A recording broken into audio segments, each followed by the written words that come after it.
Well, Indiana lawmakers are working on a bill to clarify the very controversial religious freedom law, which has businesses and civil rights groups threatening to boycott the state. So how is the conflict between discrimination and protecting religious rights going to be solved? Joining us now is Judge Andrew Napolitano, Fox News senior judicial analyst who's been looking into all aspects of this. I wish I knew how it was going to be resolved. I would love to know, and we can guess about how it might be tweaked, whether it would be acceptable. But I talked to a couple of Catholic priests today, both of whom you happen to know and respect. So having said that, I'm not going to mention any names.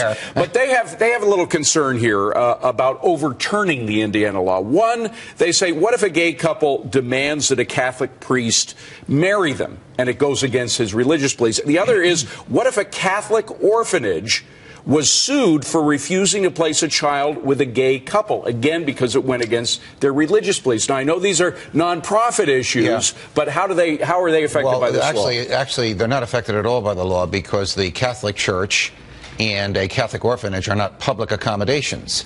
They have as a requirement that you accept a certain core set of beliefs, in this case what the Holy Roman Catholic Church teaches, and if not, they don't have to do business with you. The statute refers to... There have been orphanages, though, that have gone out of business as a result of being in states where they had more protection for gay couples, like Massachusetts. I'm unaware of that, although I wouldn't put anything past Massachusetts, the People's Republic. But the statute that we're talking about here is for public accommodations, like banks and restaurants and bakeries and florists and things like that. That's where the Supreme Court has been very clear. You have the obligation to obey the general law of the land, and a religious exemption from doing so will not wash. Otherwise, people would assert religious exemptions as immunity for violating all sorts of laws, as long as they could demonstrate that they sincerely held their religious belief.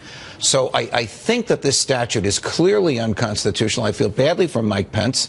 I know him for a long time. He's not a racist. He's not a homophobe. He just signed this the worst week of the year because everybody's focusing on Indiana because of the NCAA Final Four. Why did he do this? I think the statute is clearly aimed at gays and lesbians because the federal statute, which Indiana cannot touch, the 1964 Civil Rights Act, which prohibits discrimination on the basis of age, race, color, religion, national origin, does not include sexual orientation. Is this political, then? Is he trying to make some political? Look how conservative I am. I think that the folks in Indiana want it both ways. They don't want to be stuck with enforcing an unconstitutional law and the cost it takes to resist the challenges, but they want street cred with the folks back home saying, see what we tried to do for you? It's those black-robed, life-tenured judges that stopped us. And look, in defense of what happened in Indiana, I went through the list of the legislators. Indiana is one of those places where being a legislator is a part-time job. People have a real job in addition to being legislators. Congress were that way. And a lot of them are small business owners, and people who voted for this. They are worried about the government coming in and telling them how to do business.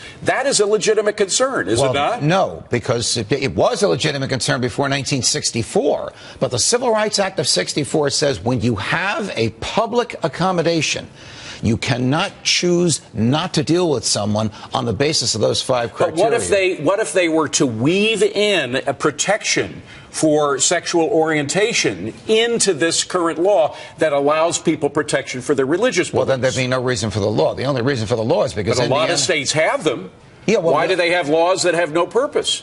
Well, New Jersey, for example, and New York, but take the state of Washington. They have protection for sexual orientation, and they have a law similar to the one of India. They're mutually inconsistent. Because if a person says, my religion prevents me from baking this cake for your wedding, which statute would prevail? The Religious Freedom Protection Act or the public accommodation law that prohibits discrimination based on sexual orientation? Then a judge would have to decide. I have to ask you this. We're almost out of time. But we had a litigator on in the last hour on Closing Bell, and he said basically, he thinks, based on the Hobby Lobby decision by the Supreme Court, if this went to the Supreme Court, it'd be upheld.